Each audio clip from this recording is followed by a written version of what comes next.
ఒకరోజు రాము నడుస్తూ వస్తూ ఉండగా అతనికి మెరుస్తున్న ఒక పెన్ను దొరుకుతుంది. ఆ పెన్నుతో ఏదో రాయాలనుకుంటాడు, కానీ నమ్మకం కలగదు. తర్వాత రోజు రాస్తాడు, పిజ్జా వస్తుంది.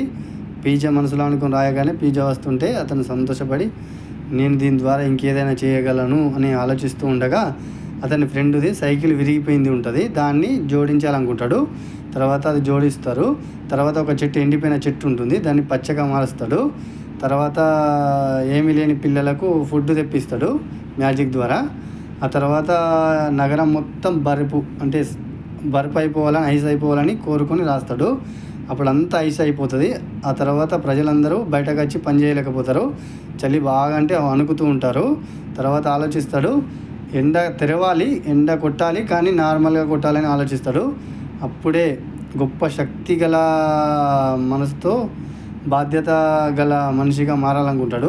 తర్వాత